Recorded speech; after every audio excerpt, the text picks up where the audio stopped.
Hi there. I'm Jan from Folk Roots Radio. It's great to be back with you for another Folk Roots Radio Live.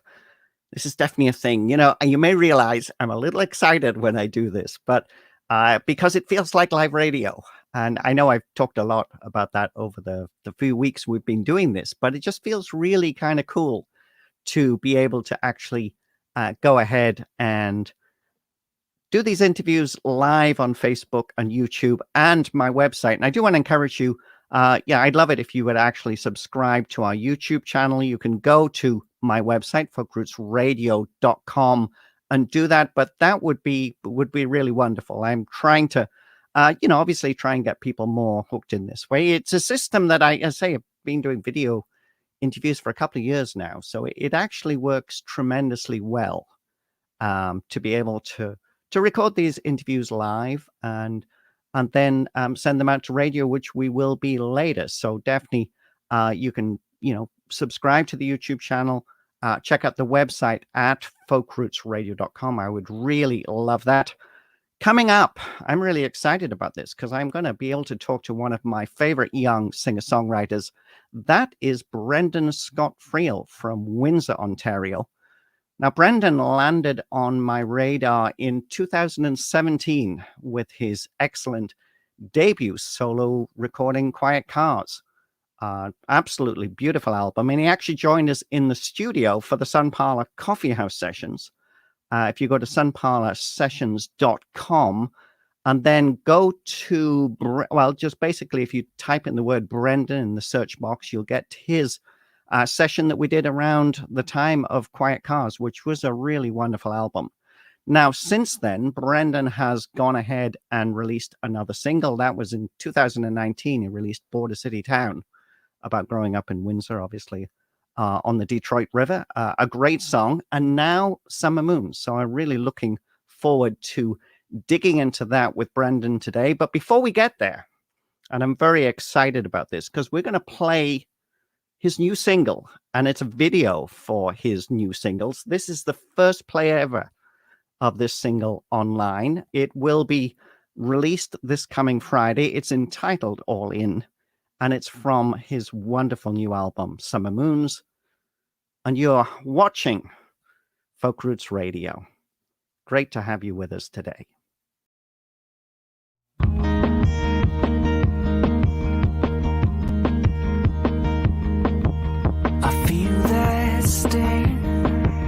It's vaguely familiar, like a childhood dream. All feelings and colors, I swear that I've seen those eyes. It feels like 1,000 times. Oh no, here I go again. I'm already all in. I'm already all in. Oh no, here I go again. I'm already all in. I'm already all in. I want you to say your name. You have to repeat it, and I look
That's Brendan Scott Friel with his new single. It's entitled All In, and that was actually the first play of that video anywhere.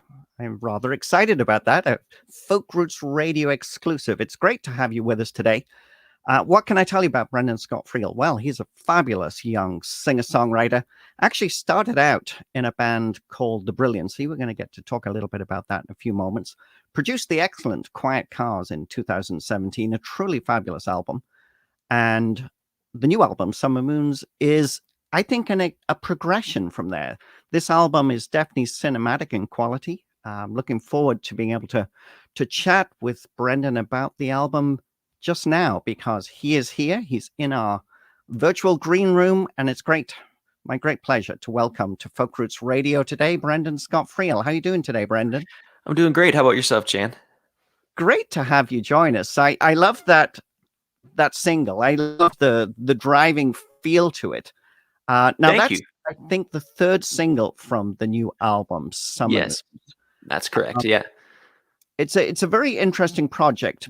What I'd like to do before we actually talk about the album itself, though, is I want to steer the conversation back to talking a little about you and your music, because I mentioned at the start that you were part of a very well received harmony rock combo and the Brilliancy. Tell us a little bit about how you got started in music. So music kind of was I found it at 8. So it was my thing very early on, and it kind of guided my social life from there. All the friends I made in high school were all musicians because we had that in common. And the Brilliancy was my grouping of like my best friends and who are still my friends to this day. And we kind of just got together and started playing, and throughout our high school career got kind of more and more serious. First year university, we ended up dropping out and going on tour together. And it was an eye-opening experience and something I wouldn't change for the world. Now, I think at the start, when that first EP came out, I mean, you were working with a fairly high-powered producer, weren't you, at the start? Yeah, we were lucky enough to work with Gavin Brown, and he had done so many acts that we really loved, like Billy Talent and 3 Days Grace, and acts that had really influenced us as a rock band. So it was great to work with him and kind of take his wisdom. Even today, there's stuff he said that I use on the regular. Yeah, one of the things I love about this story is the fact that actually in that band, you were the guitarist. Yes. Rather than the lead of that band, because you're, I think, a really good singer-songwriter. And I got to say, having had the chance to watch you play live, very engaging. Thank you. I always wonder how it must feel when you start a band. And I guess I could make the joke and say, well, at least you weren't the bass player. That's very true. Yeah. But yeah, it's interesting. I'm always, even now, I think of myself as a guitar player first. That is kind of my instrument that calls to me the most, and singing is very much a secondary thing. Even talent wise, there are singers that I hear and I'm like, oh man, unbelievable. You can tell that's where their voice lies. And for me, it's a little bit more restrictive, but it was a fun journey becoming the solo artist and having to front myself. Yeah, that's interesting because, I guess that's the whole thing about being a performer, right? That, when you're on, and you come to a show, they get to see you at that point as you are. Yes, very much so. They don't know, whether you have angst because maybe you don't feel you're that much of a vocalist or anything like that. Now, yes, certainly as a songwriter, I love what you've done. Thank you. Quiet Cars came out in 2017. Great album. I love the real feel. That has a real bedsitter feel to that album. Yes, yeah. Interestingly, the new album is a little bit more expansive than that. That's a good word for it. Yeah, I'm curious because when I was reading about the development of this project, I think initially you were planning a couple of EPs. Is that right? Yes. Yeah. So originally I had this slated as 2 separate EPs because I knew the theme I wanted to talk about was duality. Because that was a big kind of theme in my life was learning to accept the lows because they are what make highs possible. And I couldn't find a way to think about these songs living together in one piece. So I was going to have one album capturing the lows, one capturing the highs. And then kind of as we workshop the project, songs get weeded out. And it became clear to me that it symbolically is very important to have these living side by side, because that's how they are in real life. You don't get these separate nice divisions. There are days that are high and the next day can be a low, and it was important for me for this to come together. And that kind of also helped shape this wider, more expansive cinematic sonic landscape that's on this record. Now that's great. So I guess sequencing of this album was probably really important to you then. Absolutely. Yeah, that was painstakingly done. We can't actually play the first track, which is Summer Moons, which is beautiful. I mean, it's really beautiful. It's a short song. Yes. The thing I really like, though, and I'm hoping that I get to do this on the radio when we put this out, is Summer Moons goes into All In, which is the song we started with. And, because I spend my life, pulling songs together to make radio episodes, which, kind of like making mixtapes. Right. It's really important to make sure that the songs flow, and those just flow so well together. Wonderful. That's good to hear. And yes, Summer Moons is an interesting one, and a lot of people ask me why it's so short. And it actually has two parts. The middle of the album has a track called 06-18-20, timestamp. And I like to think of these as two kind of opposing tracks. Summer Moons is a song about somebody calling out into the night and hoping to find the person. They know they're there, but they just can't quite find them. And 06-18-20 is kind of, in my mind, that person they're looking for, hearing them sing it and hearing them and seeing them in the distance. So it's kind of a track with two parters on the album, if that makes sense. The last track, the 06 track, that's an instrumental though, right? Mostly, but if you listen closely, you can actually hear the opening line of Summer Moons is sung. So it's like the person can hear them off in the distance. And to get that effect, I actually went into my backyard and I sang it into my iPhone. And we ended up using that. So you can hear the crickets. Those are legitimately just in my backyard. No, that's great. This is why we do this, right? We yes the artist to learn more about it, because I love the flow, and I'm actually kind of excited by the fact that learning the story behind this. Originally two EPs, and then going for this cinematic presentation of the final album. Let's talk about the song we started with, All In, because interestingly, that video is on YouTube in a cinematic style. Was that your idea, or did that come from your videographer? So I went to my videographer with one stipulation. I do not want to be in my music video.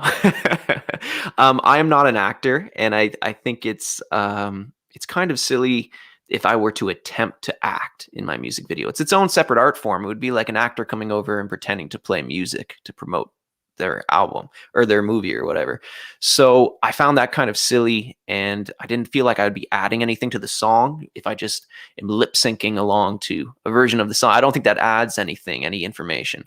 So I kind of left it in his court. I talked to him deeply. This was Garrett McKelvey, by the way. He's a phenomenal videographer. And I talked to him. I said, this is what this song is about. Let's bounce some ideas off. And he came back to me with the idea of, well, what if we make this less of a love story, more of with a person, but a love story with your art? And the idea that this person is just completely encapsulated in their work, and their life falls apart, and eventually they just almost become one with their art. And I thought that's a really, really beautiful interpretation of the song. Yeah, I've watched it a few times now in getting ready for this interview, and I really love it. I mean, I feel bad when she destroys some of the other things. I know. You really get the point. Yes, and as a musician and artist, it's like that stage is so necessary too, though, where you destroy all these things you've been working so hard on and begin again, and it's those frustrations are part of it. Just like the album is saying, the lows are very much a necessity. Yeah, no, that's beautiful. Now, this album you made in Toronto at yes. Union Sound Company with, I think James Bunton was producing with you. Yes, that's right. This was a dream of mine to work with James, because I'm a humongous Donovan Woods fan. And actually a big reason I started out as a singer-songwriter, coming out of that band, the Brilliancy, when it broke up, I had a rough moment where I go, I don't know that I got another run in me. I don't know that I could do it by myself without a band. I don't think I can. And I remember hearing Donovan Woods, and this is going to sound like an insult, but it's very much a compliment. I remember hearing him and seeing him perform in this very earnest, honest style, and going, I think I can do that. I think I can do what that guy does if I work really hard. And it's so funny now for me to be making an album with his producer James. I think it's like this great alignment in my career. So I'm very, very excited to have worked with him. Well, one of the things I love about Donovan Woods is the fact that, he plays with different styles of song. Some of them are really intimate, like, when, Yes. talking about, the effects of, change on small towns and, grow up in and that sort of thing. And others a lot more expansive. And I think that seems to be the direction you're trying to move in with this new album that, I would actually encourage people, if you don't have quiet cars, you really should think about buying that one with Summer Moons, because I think there is a great way to see the development in your music. Yeah. But this one, really does have that feel. We're going to play another song from the album at the end of this interview. I'm curious about the other people that got together in the studio with you on this project. Can you tell us a little bit about that? Absolutely. So part of getting this sound down and of recording this album in the middle of a pandemic, it meant like a little bit of a smaller crew than initially planned. A lot of the instrumentation is done by myself and James playing drums and like the ornamentation of the synths and stuff. But then I have Bradley Merrifield playing bass. He plays bass on everything I do ever. So, and will continue to do so, God willing, if I don't, drive him away with my persistence. And then I have, I'm trying to think who else we got on this. Oh, Drew Jureka did a beautiful string arrangement on the last track, Run. Yeah, actually, Run I've already played on the radio because great, it's one of those intimate songs, but it's really beautiful. And Drew Jureka always does a fabulous job with his string arrangements. Oh my God, what a talent! It was actually insane. Like I always have notes every time anyone sends anything to me. I have notes about stuff, and Drew that was the first. You're hearing the first thing he sent, and I just was sitting with my jaw open, listening and going, I couldn't have thought of anything better than that.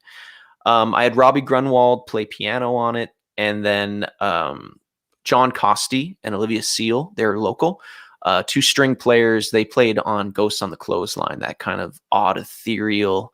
My description was kind of like the Titanic, the band on the Titanic going down. That's the sound I gave them to try and work with. So they did a great job on that. But that rounds out the crew, really. Yeah, no, it's I always love to get this information because, in this streaming age, we're often missing a lot of this information. That's part of the reason why I do encourage people to buy them, especially in COVID times. You can really do something to totally, because these guys work so hard, and it's unfortunate that they're down to a minuscule size 8 font at best, even if that. So it's nice to give them a chance people to know, like, without these people, it would not sound and be the way it is. No, that's great. Now, interestingly, this album is going out on a new label out of Windsor, Soul City Co-op, and Soul City Co-op is a pretty cool initiative because it's really grassroots. Yes, Soul Brother Mike's involved, Chrissy Cochran's involved.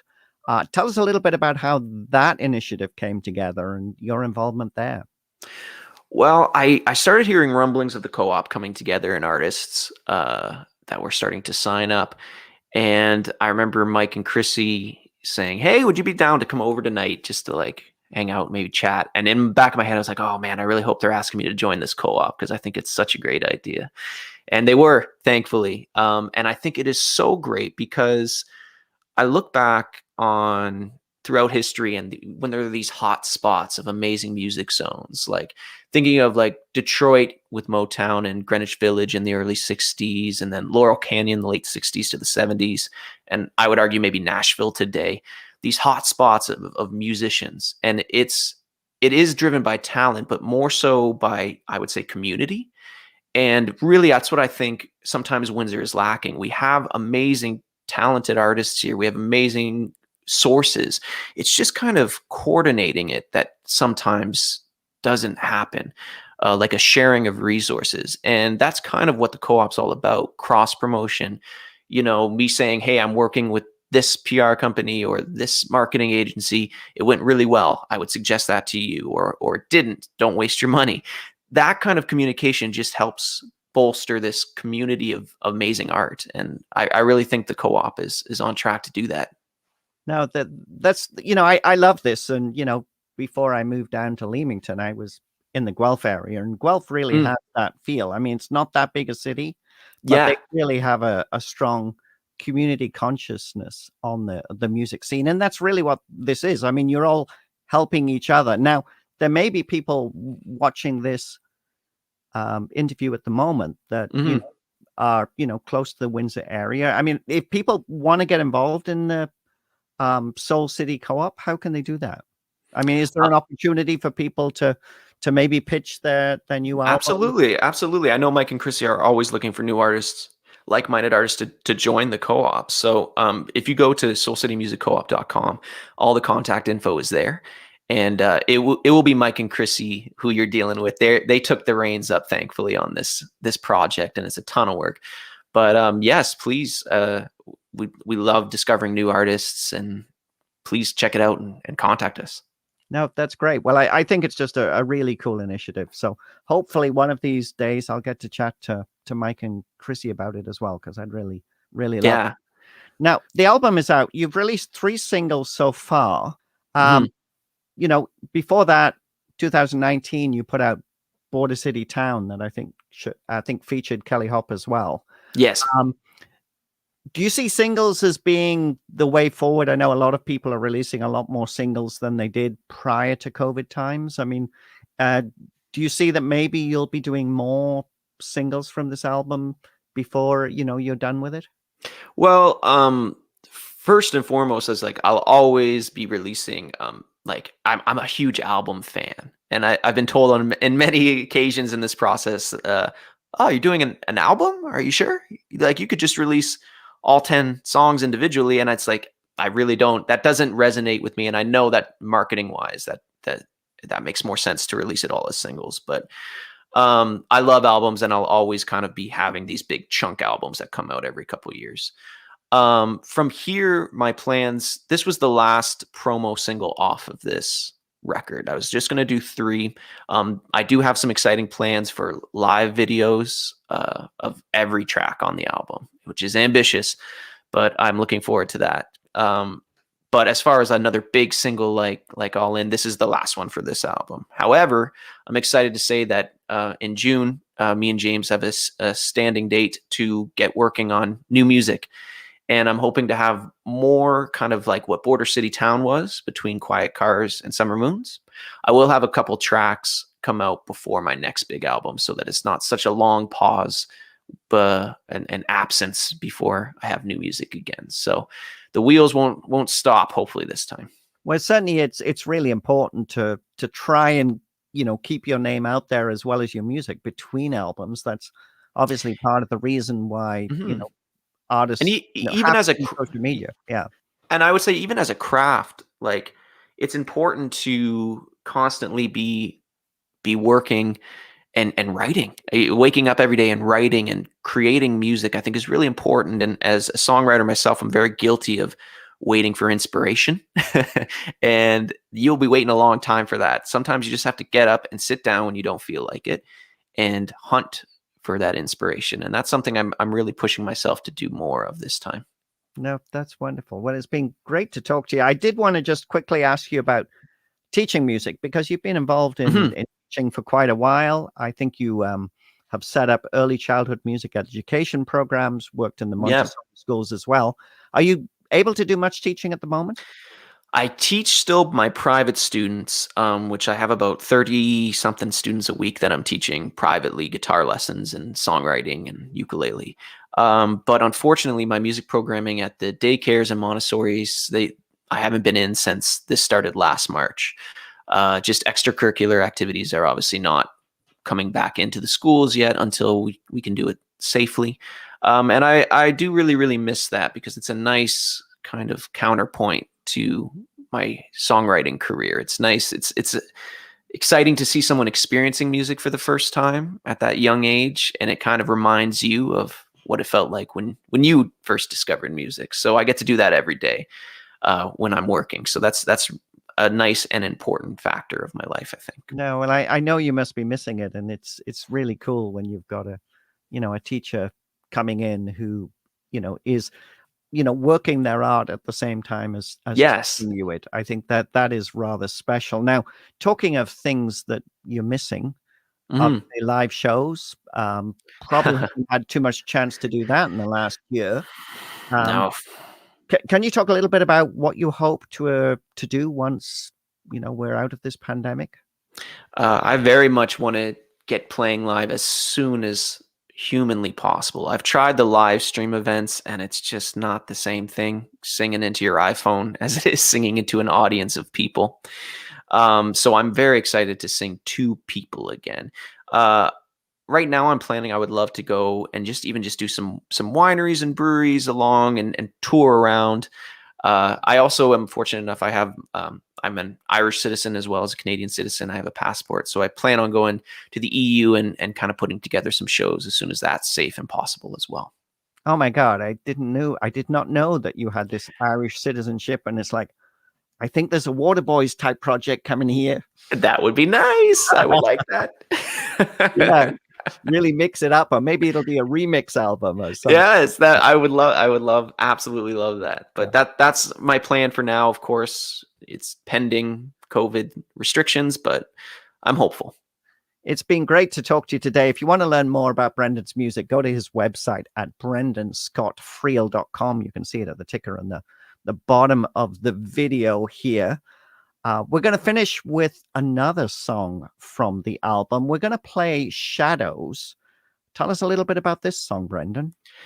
Well, where All In is the high I was talking about in the kind of duality battle, Shadows is very much the other end of that spectrum. So it's a nice contrast. This is Brendan Scott Friel with Shadows, and you're on Folk Roots Radio. Brendan, it's been an absolute pleasure. We'll see you next time, everybody. Bye-bye.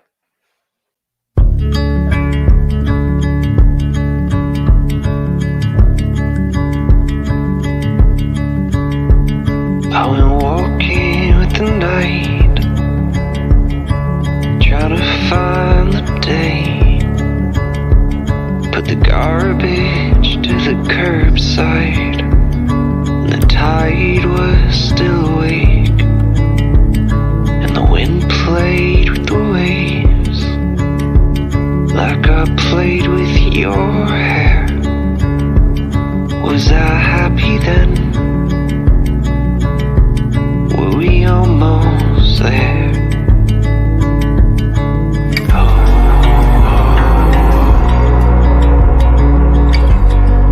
What can I do? Every song just feels like you.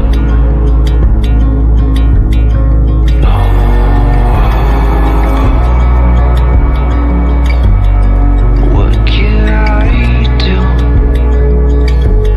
In a room stained with shadows and memories of you.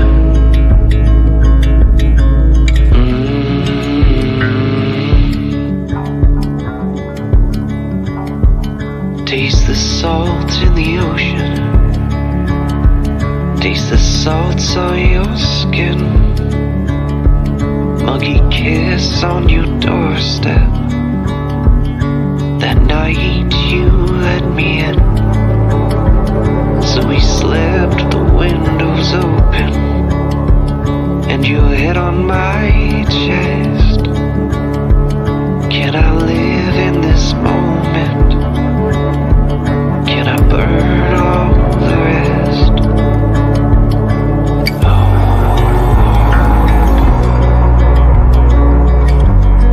What can I do?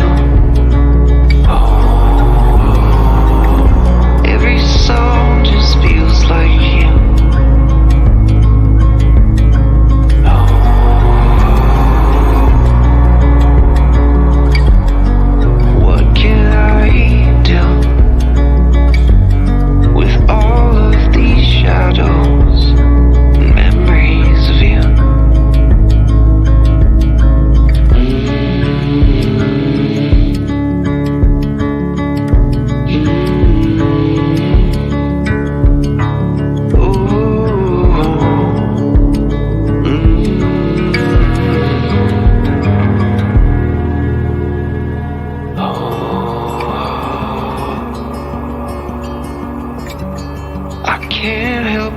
think of his lips on your skin, and it's killing me. Yeah, it's killing me. You're